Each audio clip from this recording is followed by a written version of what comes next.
오늘도 주님의 말씀을 통해 하나님 나라를 누리는 복이 있기를 주님의 이름으로 축원합니다.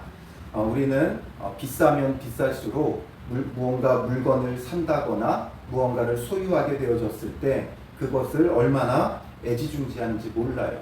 우리가 사는 것 중에 제일 비싼 건 어떻게 보면 집이겠죠. 아니면 그 외에도 뭐 집이나 차 이런 것들이 굉장히 비싼 물건이에요. 그리고 그걸 사게 되면 어떻게 돼요? 그걸 정말 애지중지해요. 차를 새로 사게 되면 혹시 어디 기스라도 날까 너무 염려하고 걱정하죠. 그래서 주차도 함부로 하지 않아요. 넓은 곳, 차들이 잘 되지 않는 곳, 그런 곳에 주차하고 또 하루가 멀다 하고 가서 세차하고 깨끗하게 정리하고 하죠. 그런데 이 차가 한 5년 정도만 지나도, 고작 5년만 지나도 사람들은 더 이상 애지중지하지 않아요. 그리고 또 한 10년 정도 지나게 되면 이제는 뭐 어디에 긁히든지 뭐가 묻든지 별로 신경 쓰지 않죠. 그러니까 고작 10년 지났는데도 불구하고 사람들은 더 이상 거기에 애착을 갖지 않습니다. 그 얘기는 이 세상의 것은 영원하지 않다는 걸 우리는 몸으로 느끼며 이미 살아가고 있어요. 그런데도 불구하고 우리는 여전히 세상의 것에 대한 애착과 이런 것들을 내려놓지 못하죠. 정말 지혜로운 사람은 더 영원한 것, 더 좋은 것을 위해서 지금 덜 중요한 것은 내려놓을 수 있어요. 잠깐 누리는 것은 버릴 수 있어요. 정말 더 맛있는 음식을 먹기 위해 요리 재료들을 당장 먹어 치우지 않죠. 아무리 배고파도 씨앗은 버리지 않아요. 씨앗은 먹어버리지 않아요. 아무리 보릿고개고 아무리 먹을 것이 없어도 종자만큼은 먹지 않고 남겨둬요. 왜냐하면 이 종자를 통해서 씨앗을 심고 나중에 더 많은 열매를 맺기 때문이죠. 그래서 이 세상에서 성공하는 사람들의 특징을 봤더니 여러 가지 특징이 있겠지만 그 중에 하나는 인내심이었어요. 나중을 위해 지금의 것은 참고 견디는 거죠. 그러니까 공부하는 학생도 누가 좋은 성적을 얻어요? 좋은 성적을 얻기 위해 지금 잠깐 누리는 즐거움과 자기의 오락거리와 이런 것들을 참고 견디는 거죠. 그러니까 참고 견디며 공부했을 때 좋은 성적을 얻어요. 또 운동선수가 누가 금메달을 따게 됩니까? 금메달을 받을 것을 생각하며 자기의 식단도 철저히 조절하고 또 그 육체의 고된 훈련을, 저걸 어떻게 다 감당할까 싶은 그 고된 훈련을 감당하는 거죠. 그리고 나니까 금메달, 승리의 면류관을 얻게 되는 거예요. 사업하는 사람도 그 사업을 하면서 이제 나중에 더 큰 이득을 얻기 위해 지금은 수고하고 땀 흘리고 고생할 때, 지금은 손해보는 것 같아도 신실하고 진실하게 사업을 해 나갈 때 나중에 더 큰 이득을 얻게 되는 거죠. 이건 비단 세상에서의 원리뿐만 아니라 우리의 신앙의 원리도 마찬가지예요. 우리가 살아가는 이 세상은 잠깐이에요. 요즘 100세 시대, 100세 시대 하다 보니까 정말 우리가 오래도록 이 땅에 사는 것 같지만 100년, 이 땅에서의 100년이라고 한다면 저 천국에서는 몇 년이에요? 영원이죠, 영원. 100년과 영원은 비교할 수 없어요. 1000년이라고 해도 영원과는 비교할 수 없어요. 성경에 보면 아담 때부터 노아 때까지는 사람들이 몇백 살씩 살았죠. 그냥 성경에 몇백 살 살았다 하니까 그냥 뭐 그랬나 보다 이랬는데 어느 목사님이 그 얘기를 하더라고요. 몇백 년을 살면 지구에서 어떻게 살까? 그런 말을 하시더라고요. 늘 하던 게 똑같은데 뭘 하고 뭘 즐기면서 살았을까? 그런 얘기를 하더라고요. 그렇게 몇백 년을 살았다 할지라도 천국에서의 영원과 비교해 본다면 그건 정말 아무것도 아닌 거예요. 우리의 죽음 이후에는 심판이 있고 그 심판을 통해 천국과 지옥으로 우리의 모든 삶이 결정되어진다면 우리가 정말 무엇을 위해 살아가는 것이 지혜로운 것이겠어요? 오늘 본문의 마지막 결론이 그거예요. 이는 우리가 다 반드시 그리스도의 심판대 앞에 나타나게 되어 각각 선악간에 그 몸으로 행한 것을 따라 받으려 함이라. 그리스도의 심판대 앞에 우리가 나타나게 된다. 그리스도의 심판대 앞에 우리가 전부 다 서게 된다, 이 이야기죠. 그리고 그 심판대 앞에서 각각 선악간에 그 몸으로 행한 것을 따라 받으려 합니다. 선악간에 행한 것을 따라 받는다는 거예요. 그러니 선을 행한 자, 예수 그리스도를 믿음으로 선을 행한 자, 의롭다함을 입은 자는 그것을 따라서 천국에서 영원한 삶을 누리게 되는 거죠. 그런데 반대로 예수 그리스도를 믿지 않고 악을 행한 자는 지옥에서 영원 형벌을 받는 거예요. 그러니 이 땅에서의 삶이 영원한 삶을 결정해요. 그렇다면 이 영원한 삶을 위해 이 땅에서의 삶은 무슨 시간이 되어야 돼요? 준비 시간이 되어야 되는 거예요. 이 땅에서의 삶이 결과가 아니라 우리의 결과는 하나님 나라에 있어요. 그리스도의 심판대 앞에서 결론이 나는 거예요. 그렇다면 지금은 그 심판을 준비하는 자가 되어져야 하는 거죠. 우리가 요리 재료를 가지고 맛있게 요리해서 결국에는 맛있는 요리가 완성되는 것처럼 그 전에 그 요리 재료를 다 먹어버리면 안 돼요. 그런 것처럼 이 땅에서의 삶을 우리가 다 먹고 누리고 이래버리면 영원한 하나님 나라에서 누릴 것이 없는 거죠. 이 말씀을 왜 바울이 하고 있냐 하면 바울이 사도의 그 직분, 새 언약의 일꾼으로서 여러 가지 고난을 당했지만 그 고난을 당하는 가운데도 바울은 낙심하지 않았어요. 그 낙심하지 않은 이유에 대해서 말하는 거죠. 거짓 교사들은 조금만 고난이 와도 그걸 내팽개쳐 버렸죠. 조금만 자기에게 이득이 되지 않아도 하지 않아요. 오직 자기의 이 땅에서의 유익과 이익만을 쫓죠. 조금도 고난당하지 않았어요. 그리고 오히려 바울을 박해했죠. 그런데 바울은 그 사도의 직분을 가지고 새 언약의 일꾼이라는 이유 때문에 정말 일꾼으로 살아갔어요. 종으로 살아갔어요. 고린도 교회 성도들을 종이 되어 섬겼어요. 그가 죽어졌어요. 그렇게 했던 이유가 무엇입니까? 그것에 대해서 오늘 설명해 주고 있는 거죠. 16절에 4장 16절에 그러므로 우리가 낙심하지 아니하노니, 낙심하지 않는다라는 거죠. 사실 우리가 잘 생각해 보면 이 4장 1절에도 바울은 낙심하지 않는다고 했어요. 1절에 보면 그러므로 우리가 이 직분을 받아 긍휼하심을 입은 대로 낙심하지 아니하고, 1절에서의 낙심하지 않은 것과 16절에서 낙심하지 않은 것은 그 이유가 달라요. 1절에서 낙심하지 않았던 이유는 뭐예요? 이 직분을 받아 긍휼하심을 입은 대로, 그 직분을 받았다는 것 자체가 너무나 놀라운 은혜이기 때문에 낙심하지 않는다는 거예요. 그렇다면 이제 오늘 본문에서는 왜 낙심하지 않는가? 16절에 이어서 보면 우리의 겉사람은 낡아지나 우리의 속사람은 날로 새로워지도다. 겉사람과 속사람으로 나눠서 말하죠. 말씀을 우리가 묵상하고 볼 때는 깨닫는 그 지혜의 아주 중요한 방법 중에 하나가 반복되는 말과 또 대조되는 말이라고 그랬죠. 오늘도 또 대조되는 말들로 쭉 풀어가고 있어요. 그래서 겉사람과 속사람으로 구분해서 말하고 있죠. 겉사람은 무엇이고 속사람은 무엇입니까? 겉사람은 가장 명확하게 표현한다면 우리의 육체예요. 그리고 속사람은 뭐예요? 우리의 영혼이죠. 우리의 겉사람은 낡아질 수밖에 없어요. 표현이 좀 그렇지만 어제보다 오늘 우리는 어때요? 더 늙어져요. 오늘보다 내일 더 어때요?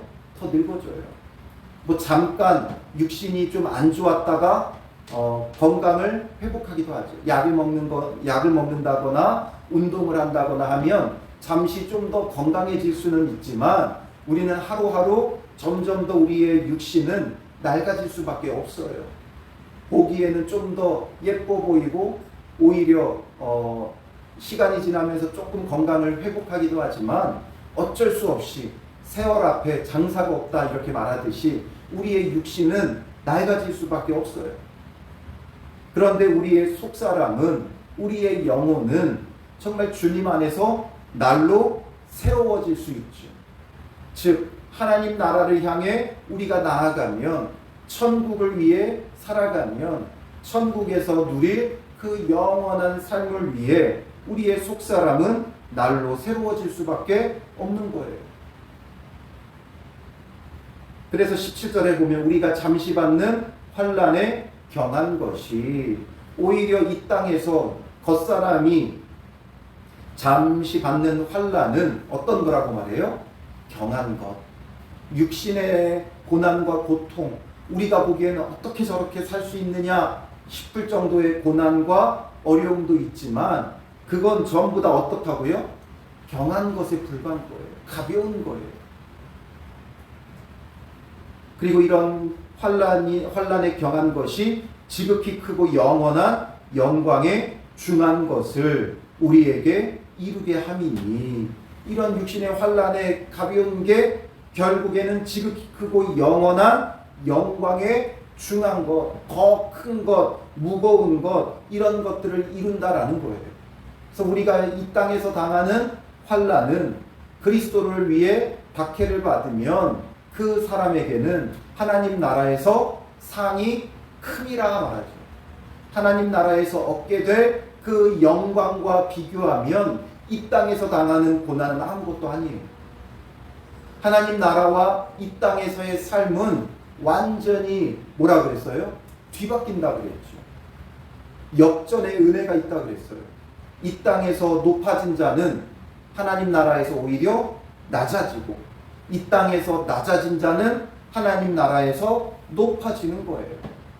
또 처음 된 자는 나중되고, 나중된 자는 먼저 되는 은혜가 있어요. 그렇기 때문에 우리가 이 땅에서 고난당하면 오히려 하나님 나라에서는 상이 크죠. 그런데 반대로 이 땅에서 우리가 높임 받으면 하나님 나라에서는 누릴 것이 아무것도 없어요. 그러므로 우리는 예수를 본받아 주와 함께 낮아지고 죽어지는 삶을 살아야 돼요. 예수님의 그 삶을 표현한다면, 예수님의 그 우리를 향한 구원을 표현한다면 낮아짐이에요. 예수님의 모습을 표현한다면 낮아짐이에요.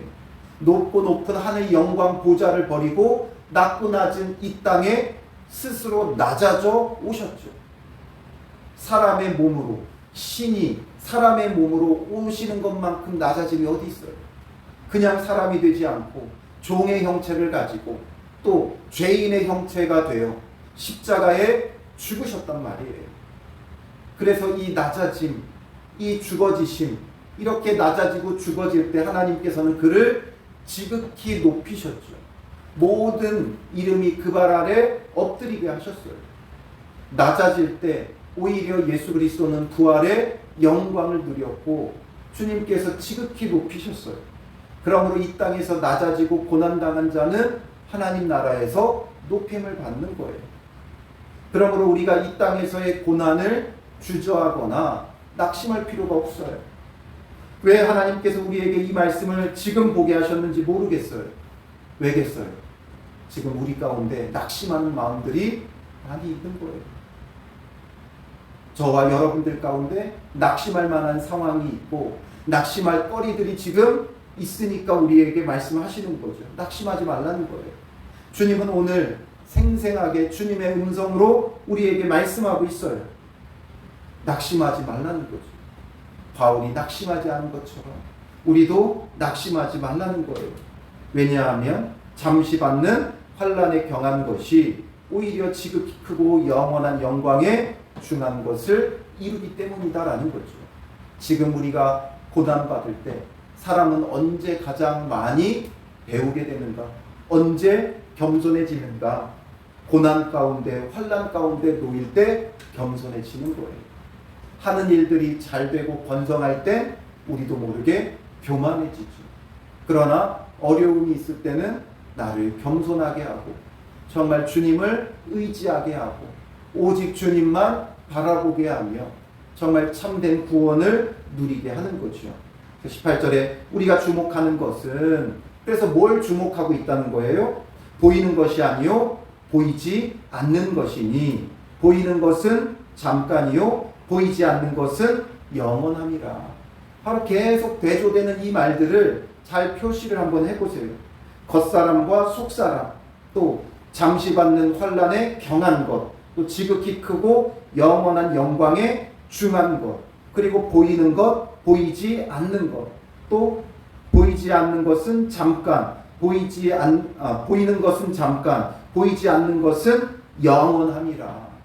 바로 이 보이지 않는 영원한 것을 위해 우리는 살아가야 되고, 정말 영원한 영광에 중한 것을 바라봐야 돼요.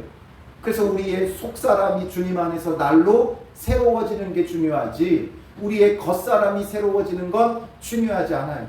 우리의 세월을 이길 수 없어요.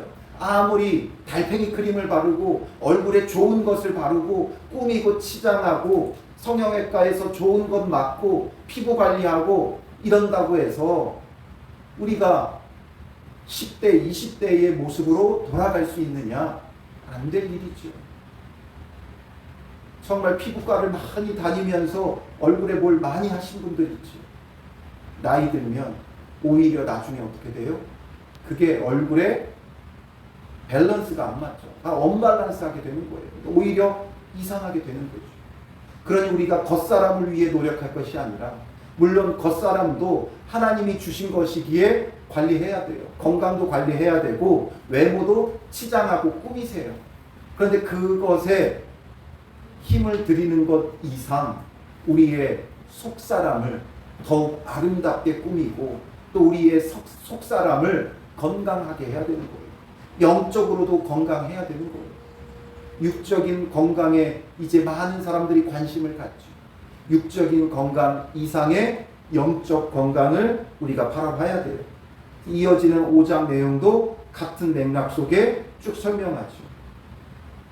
5장 1절에 보면, 만일 땅에 있는 우리의 장막집이 무너지면 하나님께서 지으신 집 곧 손으로 지은 것이 아니요 하늘에 있는 영원한 집이 우리에게 있는 줄 아느니라. 무엇과 무엇이 대조돼요? 땅에 있는 우리의 장막집, 그리고 하늘에 있는 영원한 집.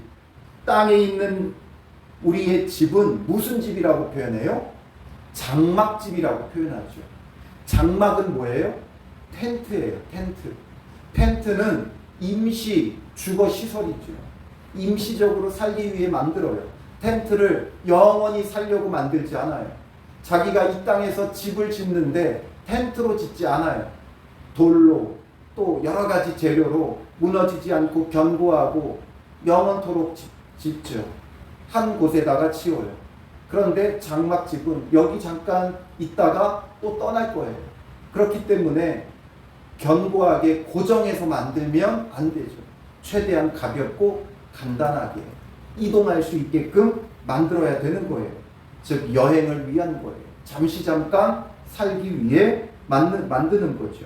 그러나 집은 달라요. 오래도록 살도록 만들죠. 견고하게 만들어요. 그래서 그걸 뭐라 그래요? 부동산, 움직이지 않는 재산이죠. 움직이지 않도록 영원하도록 만들어요. 이런 것처럼 땅에 있는 우리의 장막집은 무엇을 표현하는 거예요? 우리의 육신을 표현하는 거죠. 우리는 마치 장막집처럼 우리의 육신을 입어요.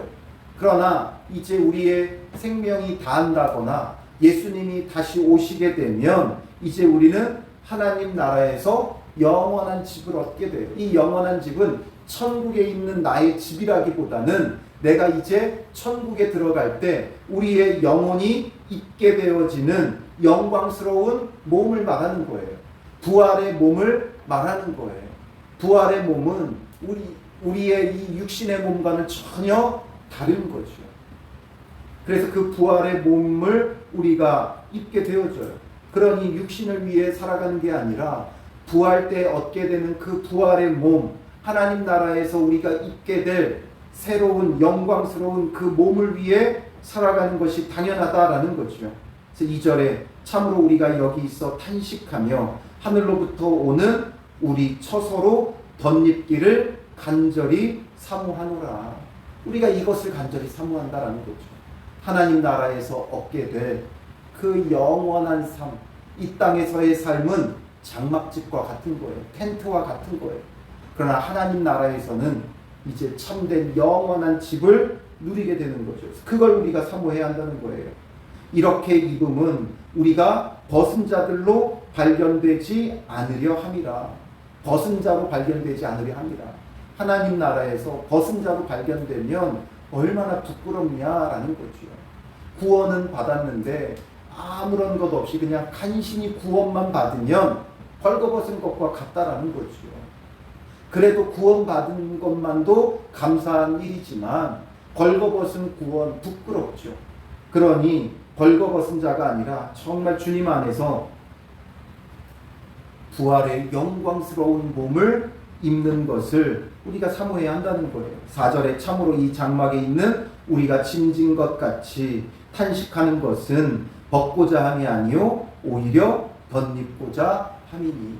이 세상을 벗어버리려고 하는 것에 우리의 목적이 있는 게 아니라 마치 무소유가 우리의 목적이 아니라 우리가 이렇게 내려놓는 것은 오히려 덧입기 위해 하나님 나라의 영광스러움을, 하나님 나라의 영원한 것을 얻기 위함이다라는 거죠. 우리 믿는 자들에게도 내려놓음은 너무 중요해요. 그런데 우리의 내려놓음과 불교에서 말하는 무소유가 다르죠. 무소유는, 불교에서 말하는 무소유는 나의 그 소유하고자 하는 마음을 내려놓을 때 편안하다는 거예요. 그러나 우리의 내려놓음은, 무소유와 다른 것은 내려놓음으로써 하나님 나라의 더 영원한 것을 얻고 누리게 됨이지요. 그러니 우리가 죽을 것이 생명의 삼킴바 되게 하려 함이라. 육신의 죽어짐이 오히려 영원한 생명이 그 육신의 죽음을 삼켜버리는 거죠. 육신의 죽음이 우리를 삼키는 것이 아니라 오히려 하나님 나라의 그 영원한 생명이 그 죽음을 삼키는 거예요. 그게 십자가에 죽으시고 부활하신 예수 그리스도를 통해 증명되어졌죠. 예수님의 죽으심은 죽음이 예수님을 삼킨 게 아니라 예수님께서 사망 권세 이기고 부활하사 참 생명을 회복하게 하는 놀라운 일이 되어졌죠. 그러니 믿는 자의 죽음은 죽음이 우리의 육신의 삶을 삼키는 것이 아니라 하나님 나라의 생명을 얻게 되어지는 놀라운 은혜가 있는 거예요. 그래서 곧 이것을 우리에게 이루게 하시고 보증으로 성령을 우리에게 주신 이는 하나님이시니라.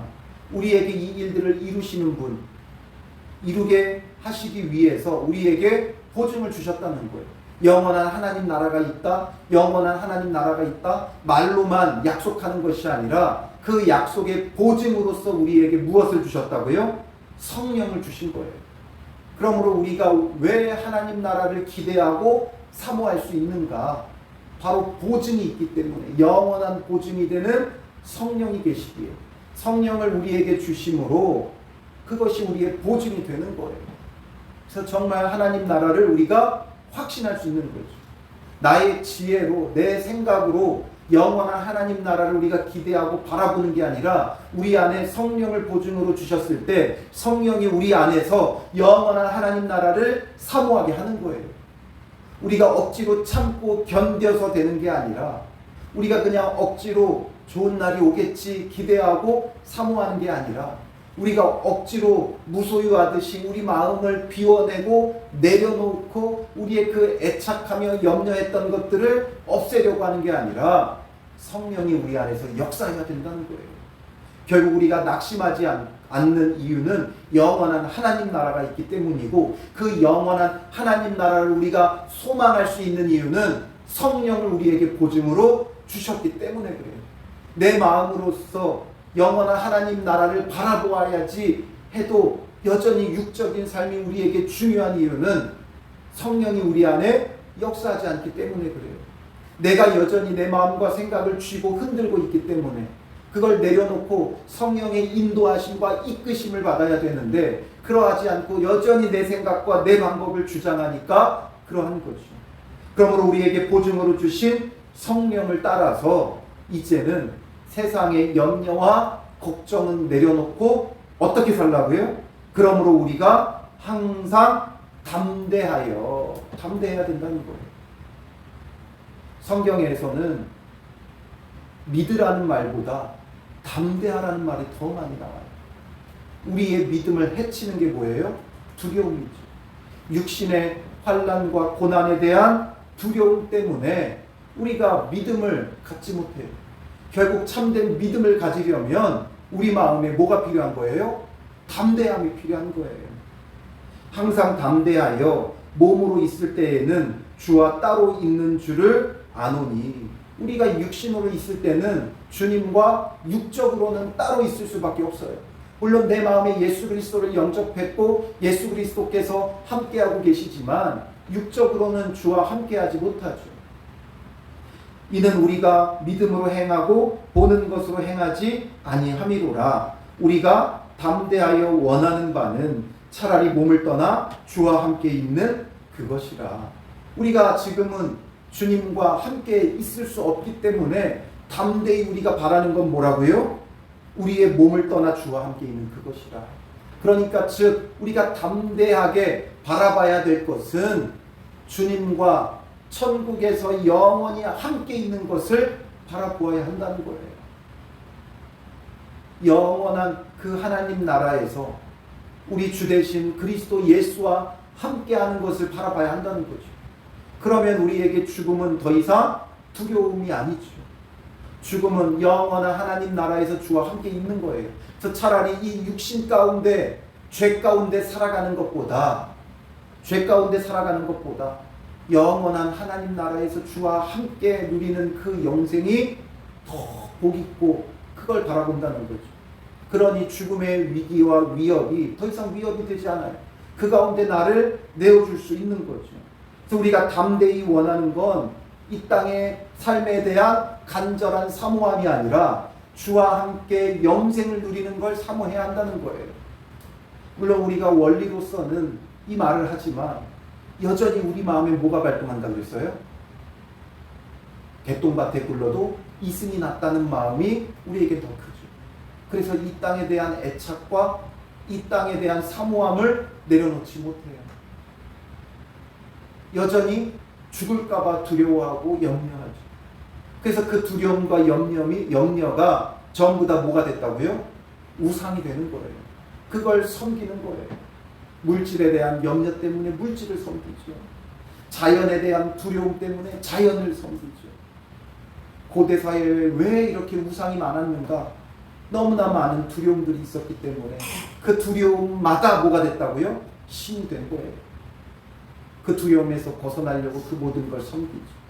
우리는 아무것도 아니다. 돈 아무것도 아니다. 이야기는 하지만 여전히 우리에게는 돈 때문에 벌벌 떠는 그런 삶이 되고 있어요. 이 땅의 것 아무것도 아니다 말하지만 그것 때문에 벌벌 떤다고요. 아유 대학이 중요한 거 아니야. 그래도 서울대 나왔다 그러면 우와 하고 다시 한번 또 쳐다보게 되죠. 이게 바로 우리의 모습이에요. 그러니 우리 안에 보증으로 주신 그 성령은 온데간데 없고 여전히 우리는 내 마음으로 살아가는구나 이걸 깨닫게 돼요. 그러니 우리는 철저히 주님 앞에 회개하며 늘 성령의 충만함을 구해야 돼요. 성령으로 충만해서 뭐 신기하고 신비로운 일을 하기 위해서가 아니라 정말 우리가 믿는 그 믿음대로 살아가기 원하는 거죠. 말씀대로 살아가기 원하는 거예요. 우리는 마음에서부터 말씀대로 살기를 거부하지는 않아요. 누구나 다 믿는 사람들은 말씀대로 살기를 원해요. 그런데 실제적인 삶 속에 놓였을 때 그게 안 되는 게 늘 문제예요. 그래서 우리가 말씀대로 살기 위해 필요한 게 성령의 충만함이에요. 성령의 지배가, 성령을 통해 말씀의 지배가 우리의 마음과 생각을 이끌 때 그때 우리는 정말 이 땅에서의 삶을 내려놓을 수 있고 낮아질 수 있고 참되게 사랑하고 섬길 수 있는 거예요. 죽어질 수 있는 거예요. 원수를 사랑할 수 있는 거예요. 그래서 우리는 성령을 통해 정말 주와 함께 있는 것을 사모해야 하는 거죠. 그런즉 우리는 몸으로 있든지 떠나든지 주를 기쁘시게 하는 자가 되기를 힘쓰노라. 몸으로 있든지 떠나든지 주를 기쁘시게 하는 자, 자기를 기쁘게 하는 자가 아니라 주를 기쁘시게 하는 자가 되어져야 한다는 거죠. 주님이 무엇을 기뻐하겠어요? 우리가 세상에서 성공한다고 주님이 기뻐하겠어요? 그렇지 않죠. 우리가 더 큰 집을 소유한다고 하나님께서 기뻐하시겠어요? 우리가 의리의리한 교회를 지었다고 하나님께서 기뻐하시겠어요? 아니에요. 주님이 기뻐하는 건 너 정말 나를 닮았구나. 그걸 기뻐하시는 거예요. 예수 그리스도를 닮아서 우리가 낮아지고 죽어지고 섬기는 모습을 가질 때 주님이 기뻐하는 거죠. 우리는 여전히 육적인 눈을 가지고 바라봐요. 그래서 우리가 뭔가 육적인 성공이 하나님을 기쁘시게 할 수 있고 육적인 성공을 거둘 때 더 복음을 잘 전할 수 있다고 생각하죠. 그러나 그렇지 않아요. 그게 무슨 의미가 있어요? 하나님께. 이 우주 만물을 창조하시고 소유하시고 주관하시는 하나님인데 가끔 저희 아이가 막내가 그런 말을 해요. 저 2만 원 있어요. 걔한테는 2만 원이 어마어마하고 대단한 거죠. 그런데 그 2만 원 자랑하듯이 2만 원 있어요 하지만 그 2만 원이 우리에게 뭐 얼마나 그렇게 대단한 거예요. 어른들이 보기에는 아무것도 아닌 거죠. 그리고 그 2만 원 다 어디서 나왔어요? 내 주머니에서 나온 거죠. 아이가 얼마 있다고 자랑해도 결국 그건 엄마 아빠의 주머니에서 나온 거예요. 아무것도 아니에요. 우리가 이 땅에서 뭔가 대단한 걸 이룰 때 정말 그것이 정말 놀라운 신앙의 결과고 열매처럼 보여지지만 하나님 입장에서는 아무것도 아니라는 거예요. 주님이 기뻐하시는 건 우리가 철저히 낮아지고 죽어지고 섬기는 예수 그리스도를 닮은 그 모습을 기뻐하세요. 그러니까 우리는 이 땅에서의 삶에 대한 애착이 아니라 이제는 내려놓고 정말 예수님을 닮아가는 그 삶을 살아가야 하는 거예요. 이는 우리가 서두에 말씀드렸듯이 결론은 뭐예요? 다 반드시 그리스도의 심판대 앞에 나타나게 되어 각각 선악간에 그 몸으로 행한 것을 따라 받으려 합니다. 주님의 심판대 앞에서 다 보상받게 되어 있어요. 더 많은 것으로 보상받게 되어 있어요. 지금 조금만 우리가 주를 위해 살아가면, 주를 기쁘시게 하면 그의 30배, 60배, 100배로 결실하게 하시는 하나님이세요. 그러니 오늘 하루도 세상에 대한 집착이 아니라 오히려 내려놓고 내어주고 사랑하고 용서하고 낮아져 섬김으로 주를 기쁘시게 하면 주님께서 그 상을 결코 잃지 않게 하시는 거예요. 주의 이름으로 냉수 한 그릇을 대접해도 그것을 주님께서 잊지 않겠다고 하셨어요. 그러니 우리의 그 사랑의 섬김이 주님 안에서 귀한 열매 맺을 것을 바라보며 오늘도 낙심하지 말고 담대히 오직 주와 함께 있기를 사모하고 하나님 나라에서 누릴 영생을 바라보며 낮아져 섬기는 하루 되시기를 주님의 이름으로 축원합니다. 기도하겠습니다. 살아계신 아버지 하나님, 우리는 이 땅에 잠깐 누리는 것도 집착하며 애착을 갖고 내려놓지 못하는 어리석음 속에 있습니다. 영원한 하나님 나라가 있다고 하지만 여전히 기왕이면 가웅침하고 개똥밭에 굴러도 이승이 낫다 생각하며 우리가 내려놓지 못하는 이 완악한 마음과 욕심을 주님 용서하여 주시옵소서.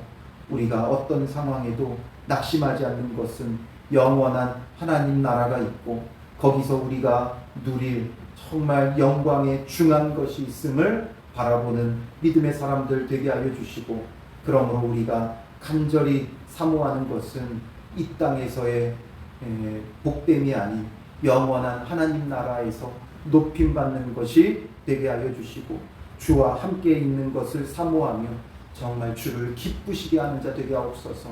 주님께서 주를 닮아가는 주의 자녀들을 기뻐하심을 우리가 알고 믿사오니 정말 예수님을 닮아 낮아지고 사랑하고 섬기는 믿음의 사람들 되게 하여 주시옵소서. 우리의 힘으로 되지 않사오니 보증으로 주신 성령을 우리 안에 충만하게 하여 주셔서 성령의 이끄심을 따라 영원한 하나님 나라를 바라보며 오늘도 낮아져 섬기는 믿음의 사람 되게 하시고 우리의 이 수고와 섬김이 정말 그 상을 잃지 않게 하시고 그 영원한 하나님 나라를 기대하고 사모하며 오늘 하루도 넉넉히 감당하는 복된 하루 되게 하여 주실 줄 믿사오며 예수님의 이름으로 기도합니다. 아멘.